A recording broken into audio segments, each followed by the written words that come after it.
le peuple, il est partout, il est aliéné, le peuple. Et on l'aliène à tout point de vue. Qu'à voir les médias de la façon dont on nous raconte l'histoire. C'est malheureux. On ne demande jamais ou rarement aux gens qui ont vécu. Les historiens expliquent ce qu'ils ont lu d'autres historiens de l'époque. Alors ça, c'est important. Ils lisent ce que les journaux racontaient au travers de médias, et les médias ont toujours été, ou presque toujours, au service du gouvernement. Encore aujourd'hui.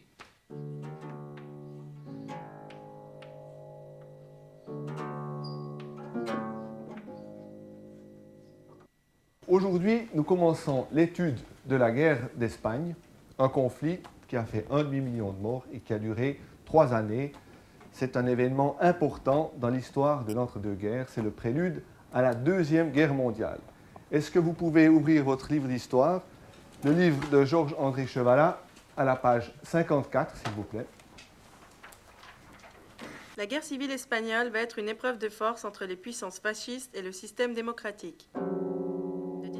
Comme des milliers de collégiennes et collégiens avant elle, Hélène lit un classique. Cet ouvrage a été édité en 1958 et connu 8 éditions. Il a été écrit par Georges-André Chevalat, mieux connu comme chef de l'armée suisse et président de la Confédération helvétique. Est-ce que quelqu'un peut me dire quelle est la relation entre la guerre d'Espagne et la Suisse? Ce que votre ouvrage ne mentionne pas, c'est que 800 Suisses participèrent à la guerre d'Espagne. En voici un témoignage. Dans les années 30, il fallait choisir son camp. Il y avait déjà Mussolini depuis 8 ans, et Hitler, et ailleurs il y avait des dictateurs. Alors on était antifascistes. Et quand il y a eu en 1935 les fronts populaires en Espagne et en France, et quand la guerre, le putsch, le général Franco, le 18 juillet 1936, contre le front populaire en Espagne, pris le train, passer cette frontière, on passait ces deux Espagnols en douaniers, nous ont laissé passer pour rentrer en Espagne.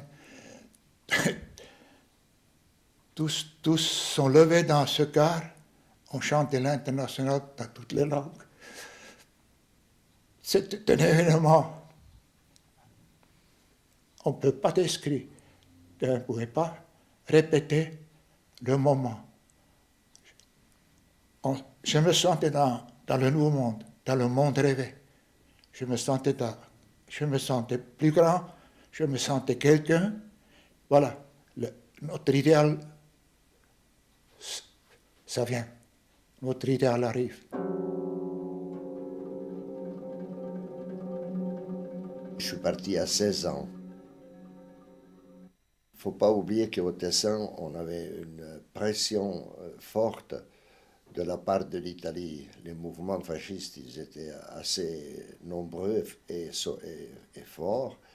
Il y avait une partie de ces fascistes qui voulaient même annexer le Tessin. Ça créait vis-à-vis des antifascistes une tension permanente et en même temps une réaction presque violente contre le fascisme. On est arrivé à Figueras, c'est la première ville, la nuit. Ils nous ont emmenés dans un fort, San Fernando, en haut de la ville. C'est un grand fort, c'est la place pour 10 000 hommes ou 1000 chevaux. On a fait un voyage interminable de la frontière espagnole jusqu'à Albacete, et là-bas à la caserne Altosano, qui s'appelait, c'était le centre de toutes les brigades internationales. On nous a habillés et on a commencé à constituer les unités militaires. On On a fait une quinzaine de jours d'instruction à côté de Albacete, à quelques kilomètres, avec des bâtons. Après, on nous a envoyés à Alfambra, qui est à une dizaine de kilomètres de Teruel, pendant 3 jours. Et le soir, avant le départ, pour l'attaque, on nous a donné le fusil. Je veux dire par là que je suis parti au front sans jamais avoir utilisé un fusil ni à savoir comment tirer. Ce manuel d'histoire mentionne la présence de troupes hitlériennes et mussoliniennes. Il ne parle pas de l'aide de l'Union soviétique à la République. On arrivait à Andújar, à la vallée du Guadalquivir, vers Cordoba. Les gens qui nous voyaient sortir du train pour aller dans le village nous saluaient avec le poing. Ils criaient tous Viva Russia. Ils nous prenaient tous pour des Russes. Alors on leur a dit qu'on n'est pas Russes, ils étaient déçus. Les Russes avaient envoyé, il y avait un bateau qui s'est débarqué à Alicante. On a dû reprendre cette route dans un village, Las Rosas, la 14e brigade. Ils sont venus des tanks russes, on suivait derrière, en chantant l'international. On attaquait. Aujourd'hui, on fait comme ça. Mais c'était l'enthousiasme. La nuit, on n'a pas vu Madrid. On est arrivé avec des voitures la nuit, on ne savait pas où on était. On ne demandait pas. Puis à pied, on contournait la ville au nord. Et puis ils ont dit, on doit attaquer. Et puis tout d'un coup, il y a des petits tanks, c'était des tanks russes qui venaient, suivaient. On courait derrière les tanks russes, nos fusils comme ça. Et puis il y avait les premières tranchées des fascistes, les tanks, on dirait, ils ont commencé à partir, les morts et blessés. Et puis on partait, on a repris cette route, Las Rosas, au nord de Madrid. Et là j'ai reçu tout d'un coup, dans le bras, elle faisait comme ça. Un coup, c'était un tir qui m'a cassé le bras. La première fois qu'on a vu des Russes, c'était à Teruel, à la première bataille en décembre 1936. Et ils étaient uniquement des tankistes. Parce que moi, des Russes, j'en ai pas vu beaucoup. J'ai vu 7 tankistes qui se sont fait drôlement matraquer d'ailleurs. Et après, j'ai connu en civil 2 généraux qui étaient à l'école à Pozzoruto. Entre 2000 et 3000 spécialistes soviétiques se sont battus en Espagne. Des centaines d'entre eux y laissèrent leur vie. À Moscou, nous avons rencontré le général Lavsky, envoyé secrètement en Espagne. Il était observateur dans un bombardier I-16. Когда я узнал, что разгромили населенный пункт, испанский населенный пункт Герника, я был без предела возмущен варварским поведением фашистов. La militante anarchiste bâloise, Clara Tallmann, était aussi en Espagne avec son mari Pavel. Der erste Eindruck, als ich nach Spanien kam, im ersten Dorf, war einfach überwältigend. Eine andere Welt. Jetzt wird die arbeitende Bevölkerung mehr Recht haben. Das Großgrundbesitz ist aufgelöst, die Kirche ist aufgelöst. Jetzt warten wir kollektiv schaffen und jeder wird besser leben. J'étais en guerre d'Espagne, j'ai participé même à quelques combats avec la colonne Ascaso, qui était une des premières colonnes formées en Catalogne et Aragon, spécialement composée d'anarchistes, les fameux anarchistes qui suivaient les lignes de Bonaventura Durruti et de Ascaso.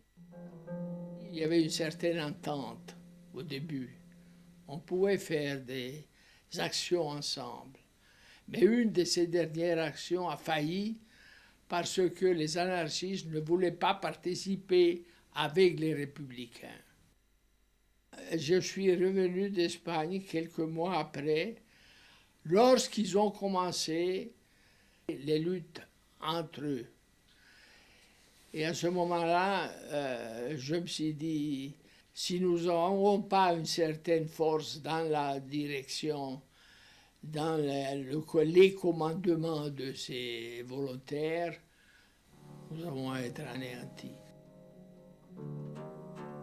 Les Russes étaient en Espagne pour le meilleur, mais aussi pour le pire. Le couple Thalmann en fit l'expérience. Ils furent emprisonnés par les services secrets soviétiques à Barcelone.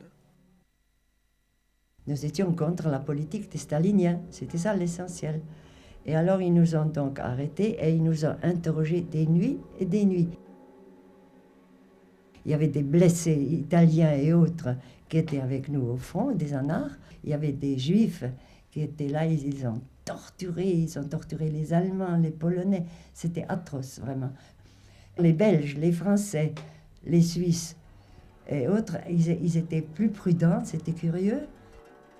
Un beau jour, on nous demande tous les deux, Clara et Pavel Thalmann, on vous demande en bas. On a dit ça y est. Et alors, quand ils nous ont emmenés de Valencia, nous ont emmenés ailleurs pour interroger. Alors chaque fois, on a pensé que c'était pour fusiller, parce qu'il y en a beaucoup qui étaient fusillés.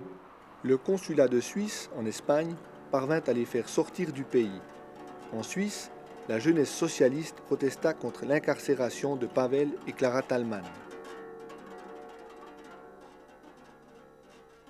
Les Suisses qui s'engageaient dans les brigades internationales représentaient en fait le fer de lance de la solidarité helvétique avec l'Espagne républicaine, car cette solidarité revêtait de multiples formes, comme nous le verrons. Il y avait des réseaux clandestins qui fournissaient des armes, d'autres acheminaient du sang collecté à Genève, des milliers de Suisses et de Suissesses parrainaient des familles espagnoles. Proportionnellement, les Suisses furent parmi ceux qui s'engagèrent le plus en faveur de l'Espagne républicaine. C'est dans ce bâtiment qu'ont été organisées de nombreuses manifestations en faveur de l'Espagne républicaine. Le président de cette association, André Oltramar, a donc organisé des spectacles théâtraux, des spectacles musicaux, du cinéma aussi, pour informer la population genevoise des nécessités de l'aide à l'Espagne républicaine. Et la secrétaire de cette association, la philosophe Jeanne Hersch, me parlait 65 ans après les événements, avec quelle intensité, avec quel enthousiasme la population genevoise venait soutenir l'Espagne républicaine en apportant 1 kilo de riz, 1 kilo de pâtes, et toutes ces denrées alimentaires étaient ensuite acheminées en Espagne républicaine par voie de train ou en camion. C'était mon père qui a créé l'association des Amis de l'Espagne républicaine à Genève, enfin je me souviens. Il était socialiste, mais il a fondé cette association qui avait, les Amis de l'Espagne républicaine, il n'y avait pas seulement des socialistes, mais il y a eu Jean Vincent, il y a eu des communistes qui ont participé, qui ont été membres influents de cette association. Georges Oltramar et André Oltramar étaient des frères ennemis. Mon oncle était toujours un peu ironique, enfin, il faisait des vitses, mais c'était pas méchant, mais il faisait de l'ironie. Moi, je voulais le descendre, Oltramar. Et ensuite, il est parti dans tous les pays faire des merdiers de saloperies comme il nous a fait ici à Genève. Et son frère, Oltramar, André Oltramar, il a aidé la révolution espagnole du commencement jusqu'à la fin. André Oltramar, qui était ici, il travaillait à l'université. Et André Oltramar, moi je travaillais avec lui pour aider la révolution espagnole. Hein? Tu vois la différence d'individu? André Oltramar, son frère, fasciste, Georges Oltramar. Cette étude qu'il a eue était en bonne partie, je crois. Moi, j'ai le sentiment toujours un peu de faire rager mon père. On allait casser la gueule, mon vieux, à tous ces fascistes qui étaient par là. Il ne faut pas oublier qu'il y a le fascisme à l'époque. Et que les fascistes, mon vieux, c'est eux qui ont provoqué le mouvement pour qu'il y ait les 13 morts, les 200 blessés. Faut pas l'oublier, ça. Oh de Dieu! En Suisse, l'antifascisme manifesté durant la guerre d'Espagne est ancré dans le massacre de novembre 1932. Les Genevois eurent un avant-goût de la violence du fascisme lorsque, le 9 novembre 1932, Georges Oltramar, leader de l'Union nationale, convoqua une assemblée en vue d'une mise en accusation publique des responsables socialistes Léon Nicole et Jacques Dicker. Une provocation qui dégénéra lorsque l'armée vint protéger l'assemblée fasciste contre la foule en colère. Le 9 novembre 1932, un mercredi, on terminait dans la caserne du réfectoire le dîner de midi. Et là, le sergent-major nous a informé d'aller dans nos chambres et préparer notre pactage réduit. La situation à Genève est dangereuse. Il y a des émeutes et nous devons aller maintenir l'ordre. Le colonel Ledret nous a informé qu'à l'ordre de tirer, il était interdit de tirer en l'air ceux qui ne suivraient pas les ordres de leurs supérieurs devant le front. Et je me suis avancé. Je pensais qu'ils avaient tiré à blanc. Et puis quand mon copain s'est tourné vers moi puis qu'il avait la main en sang, eh bien, en se tournant vers moi, il a pris une balle là, puis une demi-heure après, 3/4 d'heure, il était mort.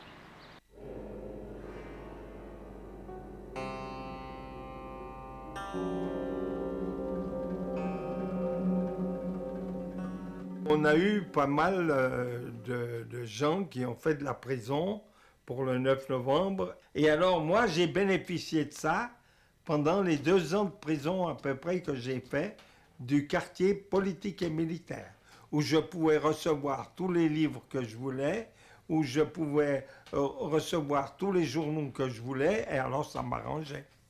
Parce que je savais ni lire ni écrire quand je suis arrivé à Genève.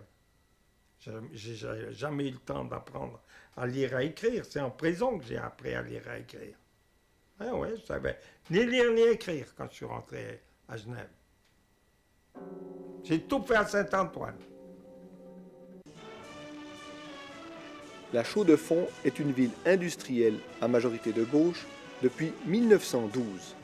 La solidarité se manifestait avec une vigueur exceptionnelle. À la guerre d'Espagne, on suivait. Ici, je dois dire qu'on avait fait des pèlerinages pour les enfants de la guerre d'Espagne.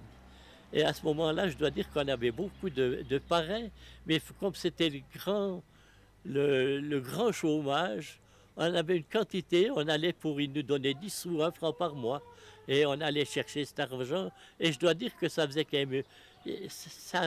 même une somme assez coquette pour finir.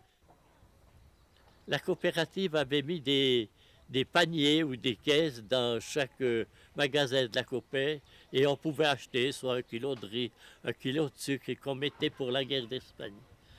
Et tous les 15 jours, j'allais aux entrepôts de la coopé et on faisait un wagon pour... je dois dire qu'il y avait une très grande solidarité des ouvriers vis-à-vis des ouvriers espagnols.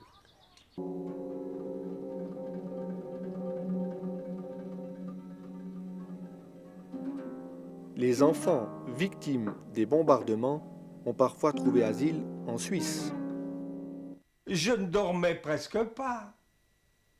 J'étais toujours pris, ou j'étais en Espagne, ou j'étais en France à discuter puis à mettre les choses en ordre pour ceci, pour ça. Deuxièmement, on avait à la colonie italienne antifasciste, on avait 30 gosses orphelins de la guerre d'Espagne, que moi je m'occupais aussi.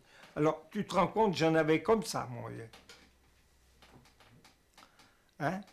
Tu sais, je me demande quand on dort aussi peu que j'ai dormi et puis tout ce que j'ai fait, comment que j'ai réussi encore avec ma santé à rester jusque-là, mon vieux. Le Neuchâtelois René Pierre Humbert, bien que réformé de l'armée suisse pour des raisons de vue, part combattre en Espagne. C'est le baptême du feu. Pour s'être distingué au combat, il recevra une petite médaille, mais qu'il ne montrera à personne. Ils nous tiraient dessus, mais on voyait, c'était de drôle. Les obus, on les voyait venir. Puis c'était des gros machins, c'était des trucs de marine. Bon, alors les trucs de marine, c'est des gros trucs comme ça qui vous tombent sur la gueule. C'était drôle. Oh mon Dieu. Son commandant lui confie une mission périlleuse. 2 de ses camarades ont été blessés avant lui, cherchant à l'accomplir. Sous le feu ennemi, les ordres sont les ordres. Ça sifflait. Oh, vous savez, quand on entend siffler, ça fait comme ça. Là, on baisse la tête. Hein. Puis moi, j'avais mon fusil mitrailleur, il était dans le dos. Puis j'ai reçu un coup, un grand coup, comme les boxeurs font. Comme ça. Paf, ça vient tout noir. Chut. La balle lui a coupé son fusil en 2 et s'est logée à 1 centimètre du cœur. Et elle y est toujours. Ernest Pierre Humbert a failli être vidé de son sang, et c'est peut-être du sang suisse qui l'a sauvé. Ça saignait toujours. C'est les poumons qui étaient tenus. Au travers des Samaritains genevois, on regroupait des camarades qui apportaient, disons, qui donnaient leur sang à la clinique Les Arolles à Champel, qui était récupéré par le docteur Roger Fischer, et puis lui, il en faisait la conservation, qui permettait en même temps de transporter des flacons de sang aux Espagnols pour essayer de guérir, en tout cas de remettre en état les blessés de la guerre républicaine. J'ai fait une seule fois le voyage avec lui, aller-retour, en partant de Genève, par les anciennes routes, quoi. On partait le matin, on arrivait le soir, et puis on rentrait le lendemain, alors qu'il avait donné aux médecins du bled là-bas. Le don du sang était toléré comme aide humanitaire, mais certaines infirmières zurichoises ont été empêchées de se rendre en Espagne républicaine pour travailler dans un hôpital. Une aide plus délicate concernait la fourniture d'armes.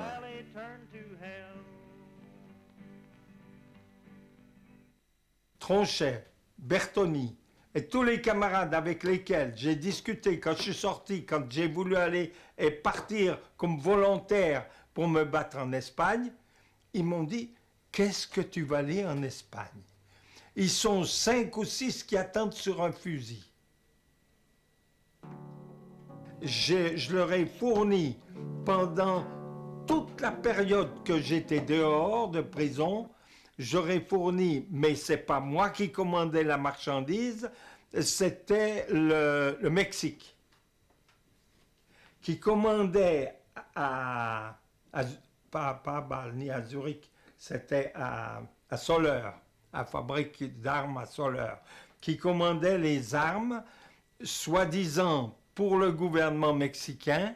Nous, on les détournait à Genève et ils partaient sur des camions pour l'Espagne. Et il est mort maintenant, le client qui nous les transportait. C'était Déturche qui avait un magasin primeur et qui revenait, il amenait les armes en Espagne et il revenait avec des oranges. On était une dizaine de copains où on faisait le transfert des caisses à savon au travers de la douane, soit même à Collonges, un peu plus loin à Lancy, où on pouvait passer relativement facilement. Moi, je l'ai fait de camion à camion, où c'était marqué Sunlich. Des caisses de savon Sunlich, dans lesquelles, au lieu d'avoir du savon, il y avait des armes. Eh bien, le responsable de ça de ce transfert. Lui était très probablement un subordonné de la... Toupin, tais-toi. Ce que je me souviens du transfert de ce matériel, c'est d'avoir récupéré dans une des caisses un 9 mm. C'est un gros revolver qui fait 25 cm de long, à peu près, avec des balles de 9 mm. Je l'ai gardé pendant longtemps, jusqu'à la fin de la guerre même. Et puis, j'ai estimé que cet appareil-là était trop lourd. Je ne saurais pas qu'en faire. Et pour tuer un chat, un 6 mm est suffisant. Ces affiches illustrent Franco, marchant sur Madrid, à la tête de 4 colonnes, tandis qu'une 5e, la Quinta Columna, mène un travail de sape à l'intérieur de la capitale. En Suisse aussi, certaines rumeurs étaient répandues pour briser le moral des pro-républicains.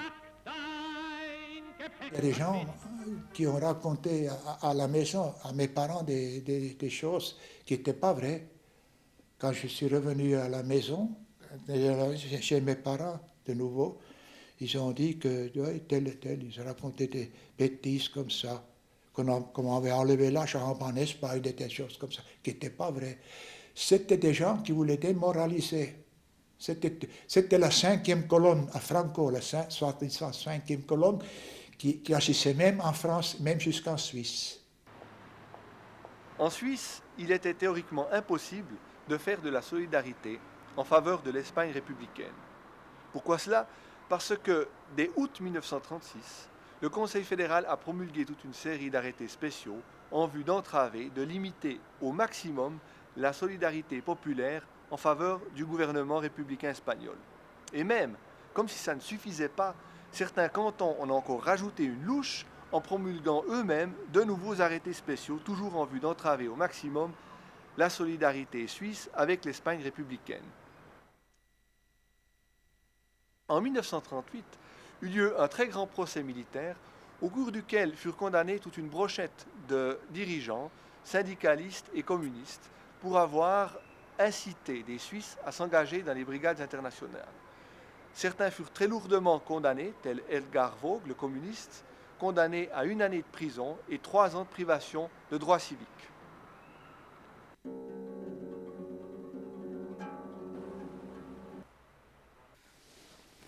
Je comprends. Tout le Conseil fédéral était pro-nazi. Il n'était pas pour la République espagnole, dans l'ensemble du Conseil fédéral. Que ce soit lui, que ce soit Mota, Musi, Mota, qui y avait encore là. Bref,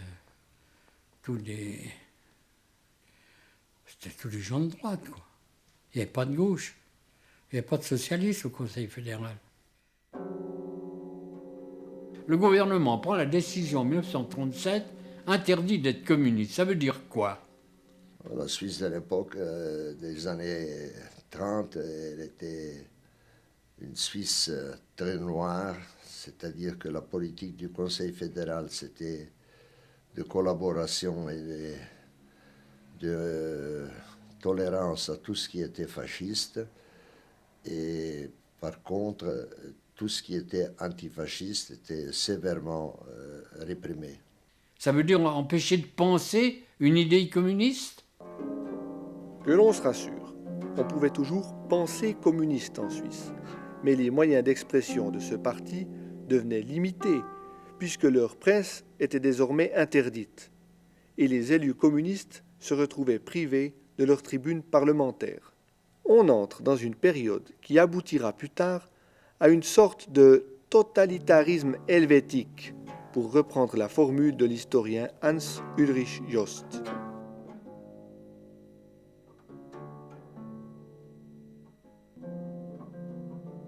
On avait organisé une exposition, c'est une exposition qui a été préparée à Genève par André Oltramar et les amis, et qu'on avait demandé, on l'a fait à la Chaux-de-Fonds, mais alors ils ont évoqué la loi du 23 février ils ont séquestré à ce moment-là les affiches.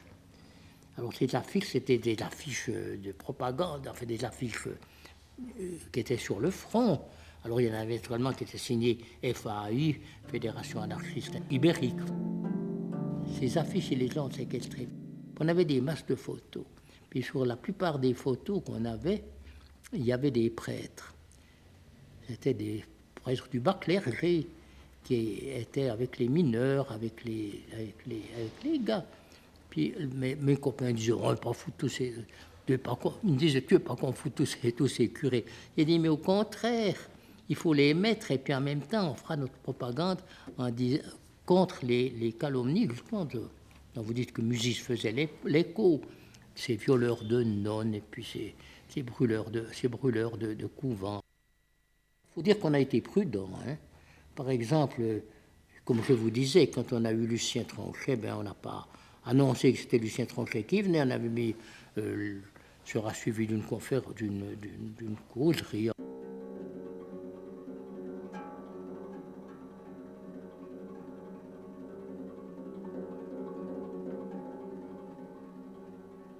On a eu après, il y a eu non, alors on a eu des petites bagarres dues à, enfin bagarres au sens général du terme, quoi, avec les autorités.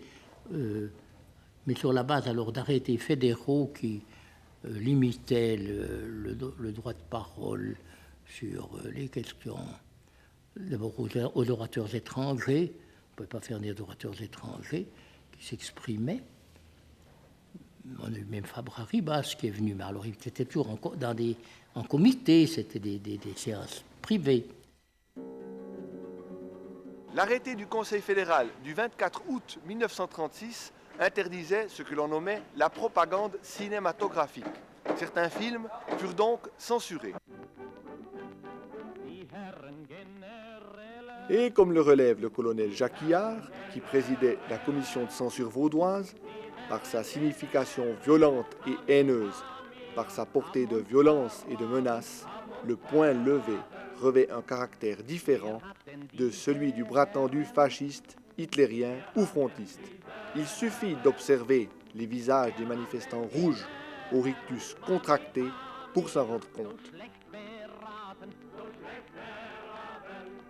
Par contre, la propagande anti-républicaine ne semblait avoir aucune difficulté avec la censure cinématographique, comme en témoigne par exemple ce film de Jean-Marie Musy, violemment anti-républicain, antisocialiste et anticommuniste.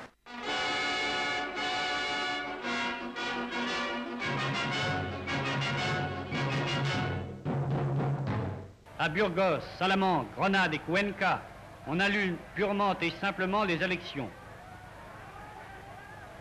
La terreur communiste instaure un gouvernement du Front populaire.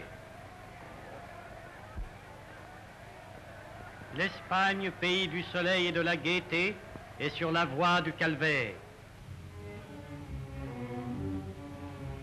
Jusque dans leurs détails les plus infimes, c'est le renouvellement de toutes les horreurs de la révolution russe. En quelques mois, 347 églises sont pillées, dynamitées, incendiées. 30 000 criminels sont libérés pour constituer l'avant-garde de la révolution. Une troupe de 150 000 aventuriers, jeunes apaches, adolescents, compose les bataillons d'assaut auxquels viennent s'ajouter plus de 100 000 miliciens. Pour répondre à la propagande en faveur de Franco, la gauche produisit également quelques films. Le syndicaliste zurichois Robert Riesler se rendit en Espagne avec une caméra.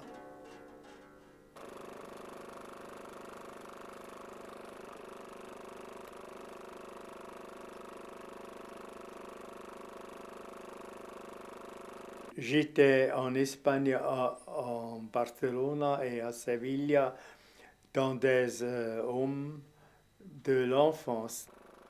C'était en 1937. Et j'ai filmé des actions, des œuvres de secours de la Suisse la centrale sanitaire suisse qui a participé et le service civil international et l'OCO, l'œuvre suisse d'entraide ouvrière. Et ont participé à la Juda Suisse. Nous avons fourni des camions. L'un était payé par l'Union syndicale suisse. Je suis arrivé à Barcelone dans la nuit et alors c'était le premier bombardement von deutschen Fliegern über Barcelona.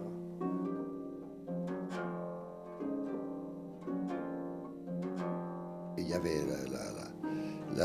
l'aviation italienne, les fameux Fiat là, qui nous attaquaient souvent. Mais où j'ai eu le plus peur, c'était à Barcelone au mois de mai 1937. Quand je suis sorti de l'hôpital, j'ai passé 2-3 jours avec un camarade que j'avais rencontré à l'hôpital. Et les bombardements de Barcelone, c'était tragique.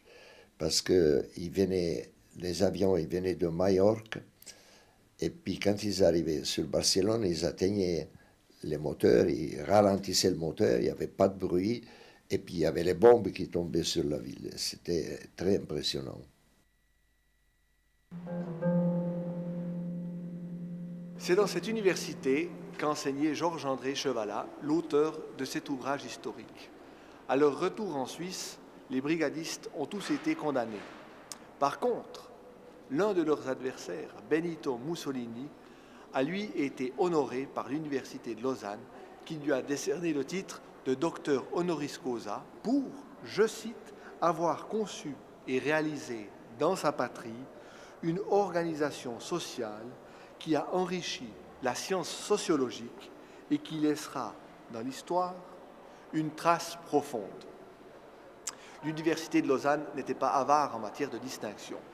C'est ainsi que l'un des admirateurs de Benito Mussolini, le général Guisan qui trouvait en la personne de Mussolini l'image d'un demi-dieu, d'un homme génial, eh bien, le général Guisan a lui aussi été récompensé par l'Université de Lausanne. Par quoi? Eh bien, par le titre de docteur honoris causa. Et la boucle est bouclée. À propos de la mise à l'honneur de Mussolini à l'Université de Lausanne, on peut dire que la classe ouvrière en Suisse romande était outrée de cette prise de position de certains Helvètes pour honorer celui qui, pour nous, était toujours un assassin en masse. Quand Mussolini, donc, il a reçu le doctorat honoris causa de l'Université de Lausanne, il y a eu des camarades qui se sont révoltés. Et alors, ils ont voulu faire une protestation, ils ont grimpé sur l'antenne de la radio qui était haute de quelques dizaines de mètres et ils ont accroché un drapeau rouge. La police a réussi à savoir qui c'était. C'était deux Tessinois. Et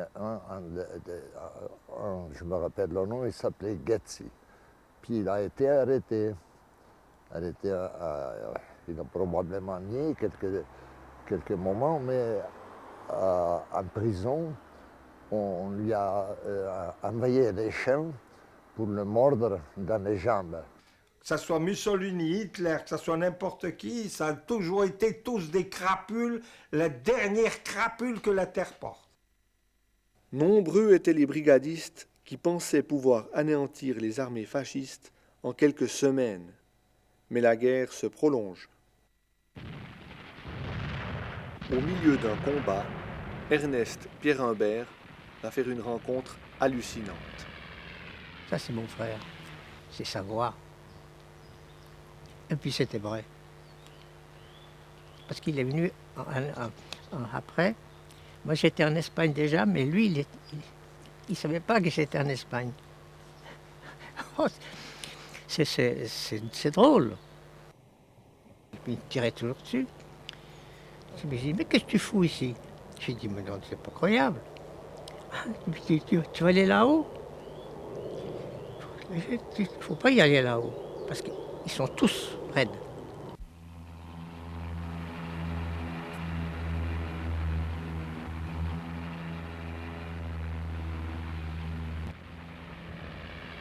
À la levée du jour, qu'est-ce qui arrive? Des avions et des avions et des avions et des tanks. Le lendemain matin, lever du jour. On entendait la nuit déjà, on entendait de loin comme ça. C'était la grande contre-attaque, les tanks italiens, tankettes italiens, l'aviation nous tombait dessus. Et il y a des copains, les copains espagnols, ils commençaient ils voyaient, ils laissaient tomber le fusil, ils repartaient. Et puis mon capitaine, c'était Albert, j'avais un capitaine, il m'appelait Friedrich Suisse, Fulcan, sauve-toi. Je sors de mon trou et puis on a dû abandonner le Mouleton à Teruel, une haute montagne. On a dû fuir tous. On ne pouvait pas ramasser nos blessés, on ne pouvait pas les soigner. On a dû se sauver. Si tu ne te sauves pas, tu aurais été fusillé, prisonnier ou écrasé par les tanks comme ça. C'était un drame terrible. On a perdu parce que la situation internationale en voulait ça, c'est-à-dire la non-intervention de la France et de l'Angleterre a empêché à la République qui était représentée par un gouvernement légitime, élu par une majorité des Espagnols, d'avoir des armes. C'était uniquement ça. Quand les Russes ils ont aidé, c'était vers la fin, en 1936, c'était déjà trop tard. L'héroïsme à la Don Quichotte du peuple espagnol est bien connu. Les brigadistes découvriront aussi la générosité de la population. C'est des gens qui sont gentils, qui sont pas emmerdeurs comme ça, rien du tout. Ils sont gentils. On rentrait chez eux comme ils disaient tout, mais chez nous c'est ta maison. Dans la neige, un Allemand est venu avec une mule. La mule portait un bas, et puis là-dedans, il y avait le riz, il portait du pain et il portait du vin rouge. Le riz, et puis après, c'était 2h du matin, il arrive chez nous pour la compagnie, et puis il y avait pour 2 hommes, il y avait une louche pleine de riz, mais il était déjà froid pour 2 hommes, une louche pleine de riz, on avait quelque chose. Et puis Ernesto, un Andalou avec moi, on mangeait notre ration de riz, et puis quand il y avait encore un tiers de notre ration, ce Ernesto me disait, on était debout dans la neige, ce Ernesto me disait, Arturo, come, tu mas hambre. Arthur, mange, fini, tu as plus faim que moi. Ils croyaient que nous, parce qu'on était suisses, parce qu'on parlait un peu une ou 2 langues, ils croyaient qu'on était...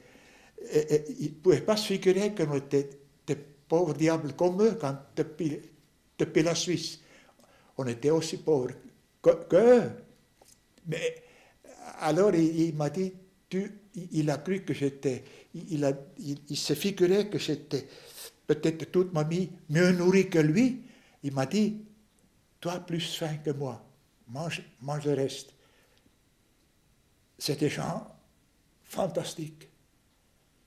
Et tous ceux qui n'ont pas été, la plupart de ceux-là qui n'ont pas pu fuir en France à la fin de la guerre, qui étaient faits prisonniers, qui restaient en France, ils étaient emprisonnés par Franco. Et pendant des années, Franco a fait fusiller chaque nuit de ces gens-là. Ce Ernesto, peut-être, il était fusillé à une vie comme ça, parce qu'il était dans les bataillons Triana et il était dans les brigades internationales. Ça vous fait réfléchir. Ça fait réfléchir.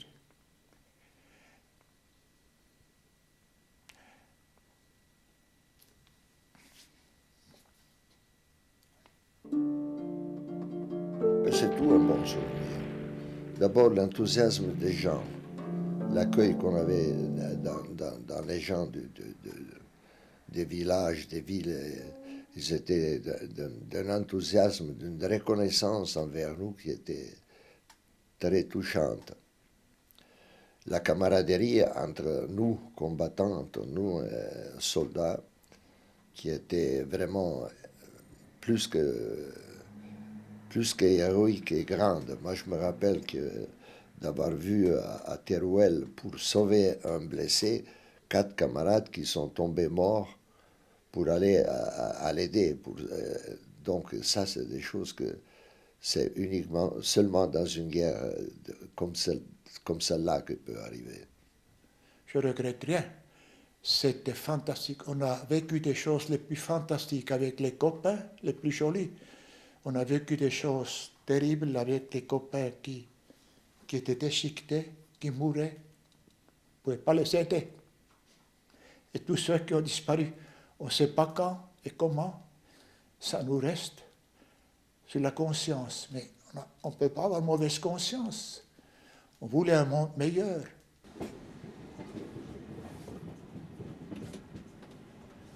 Les policiers ici, sur le quai de la gare, là, il y avait une visite sanitaire.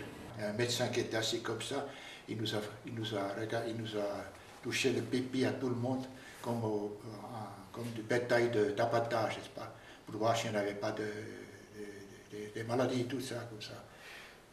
83 ans passé comme ça. C'était une visite à Genève.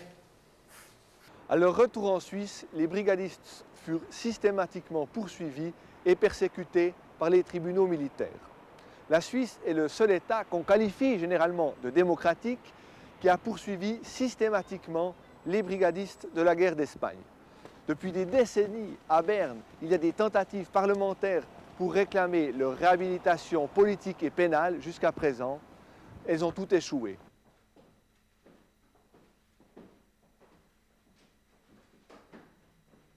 C'était debout là, en costume militaire, et puis ils étaient là, les juges là, devant là, un peu plus haut, sur une estrade là, colonel. Ah, ils ont demandé des trucs, pourquoi vous avez... C'était mon idéal. Pourquoi vous faites des remarques déplacées sur l'armée suisse? Ah, parce que l'armée suisse a tiré, je sais que l'armée suisse a tiré 3 fois sur les ouvriers en Suisse, jamais sur les nazis. Ah. Ils ont condamné à 5 mois de prison, à 2 ans de privation des droits civiques. Privation de droits civiques?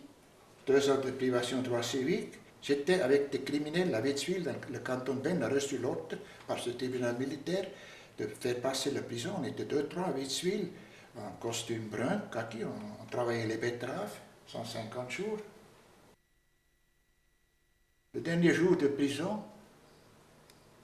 on m'a fait venir dans un bureau, j'ai touché mes habits de nouveau, on m'a fait signer une feuille, j'avais droit à un pécule, canton de Berne, Suisse, 3 pécules, c'était 20 centimes par jour. Ça fait 5 mois, 150 jours à 20, ça fait 30 francs. C'est feuille A4, c'était marqué pécule, etc., canton de Berne, 30 francs. Et puis après, veuillez signer, ils m'ont dit, signez là. Puis j'ai regardé en bas où j'ai dû signer, c'était marqué 17,50. J'ai dit, mais qu'est-ce que c'est 17,50? Alors j'ai vu sur la fiche, il y avait encore 2 lignes au milieu que je n'avais pas vues tout de suite. J'ai lu, c'était marqué, donc, pécule, 30 francs, 150 jours à 20 centimes, 30 francs. Et après, c'était marqué, moins, ressemeler les souliers, moins 12 francs 50. Ça fait en bas total, j'ai signé 17 francs 50. Beaucoup de ces Tessinois ont été condamnés à 1 mois, 2 mois, 3 mois. Ils ont fait des procès de toute façon quand ils sont rentrés. Et moi, j'ai attendu à Paris que cette histoire s'estompe un peu, et je suis rentré, on m'a interrogé, mais il n'y a eu rien contre moi. J'ai dit que j'avais été pour tourisme. et on m'a laissé tranquille. Mais à peine je suis arrivé, donc je suis arrivé le soir à Lugano, le lendemain matin j'étais convoqué à la police, on m'a mis en prison 7 jours, et après on m'a fait un procès militaire, même que j'étais pas, j'avais pas 20 ans, j'avais 17 ans à l'époque, et on m'a condamné pour affaiblissement de la force défensive du pays, à 55 jours de prison, que j'ai fait bien dans des situations strictes et mauvaises. Hein. Les prisonniers de droit commun qui étaient dans la prison, ils avaient plus de liberté que moi. Moi, on était en cellule tout seul, pire que celle-ci, plus petite, presque la moitié de celle-ci. Et on me faisait sortir un quart d'heure le matin, et c'est tout.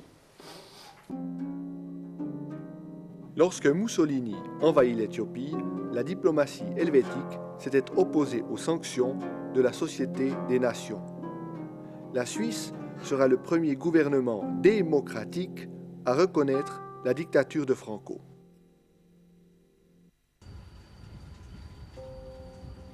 Pour des milliers de brigadistes, mais aussi pour la population espagnole qui fuit les troupes fascistes, un terrible accueil les attend en France. Ernest Pierre Humbert en conserve un vif souvenir. Les Allemands,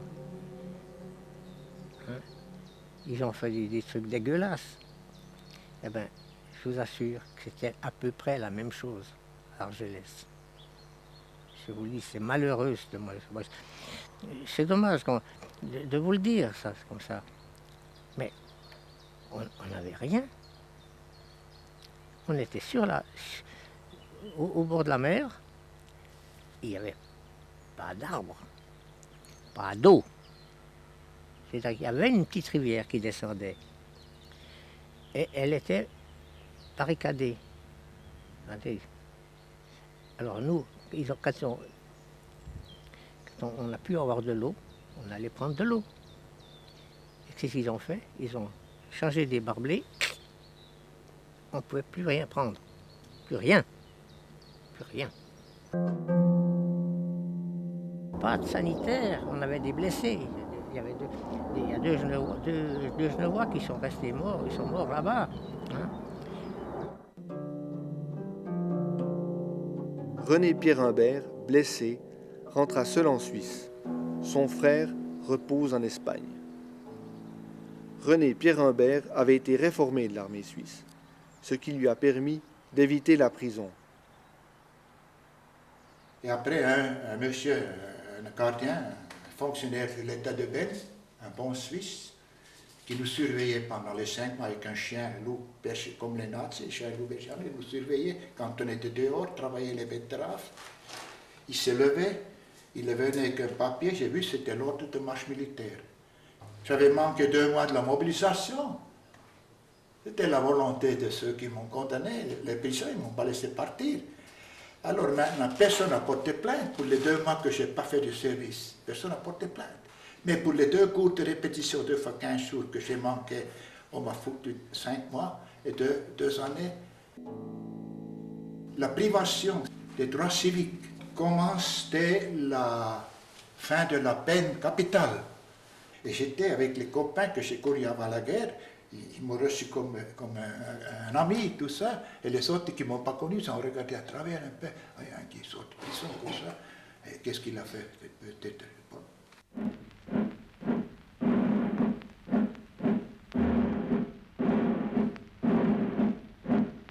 Si nous, on avait gagné, il n'y avait pas la deuxième guerre. C'est ça il faut voir les choses.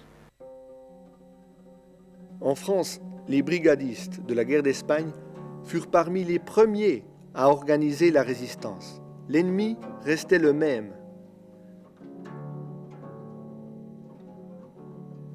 Alors que les troupes allemandes encerclaient Genève, René Pierre Humbert aida la résistance. J'allais souvent à la frontière, puis il y avait des Allemands qui étaient là.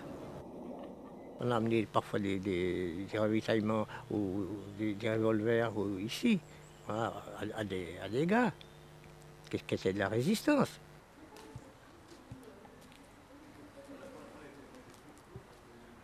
Frais de justice, procès, 25 francs. Pendant toute la mobilisation, pendant les 5 ans, et chaque année une fois, un appointé du bataillon de la compagnie m'a demandé les 25 francs. Je n'ai jamais eu, je ne les ai pas les 25 francs. Après ça est tombé. Les idéaux, c'est toujours les mêmes. Moi, je suis toujours un marxiste. Parce que la société, si le monde veut bien aller, il ne faut pas qu'il y ait que des riches et des pauvres. Il faut que tout le monde puisse vivre, tout le monde puisse travailler, qu'il y ait une justice, une vraie justice, pas une justice de classe qu'on existe. Dans tous les pays, encore, malheureusement. C'est de l'utopie, vous me direz, mais je préfère mourir avec l'utopie que baisser la tête. En l'an 2000, la ville de Genève a tenu à ériger ce monument. C'est le seul monument officiel en Suisse qui témoigne de la solidarité en faveur de l'Espagne républicaine manifestée par les brigadistes suisses. Dis, mais pourquoi tu es habillé en uniforme militaire? Parce que je montre la couleur. L'habit militaire, c'est celui que j'ai porté pendant une année dans ma vie. Et quand je pense, moi, je pense en simple soldat, souvent même en civil. C'est pas comme d'autres qui écrivent des livres d'histoire, qui ont des casquettes d'officiers, mais on les voit toujours en civil. Alors on peut se demander, ces gens-là, est-ce qu'ils pensent plus en officier ou bien en civil lorsqu'ils écrivent leurs livres d'histoire? C'est un torchon pour moi, c'est pas un livre d'histoire.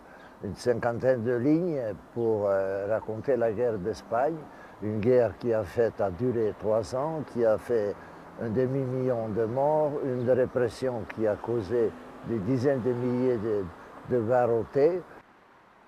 Il faudrait peut-être faire un film pour les jeunes pour connaître cette période triste de la Suisse. Qu'est-ce qu'on en fait de ce bouquin? Poubelle. C'est le seul endroit où il peut trouver sa place. Spanien, Juli 1936. Die Herren Generäle, die Herren Generäle, die Herren Generäle, Amica mia, haben uns verraten, haben uns verraten.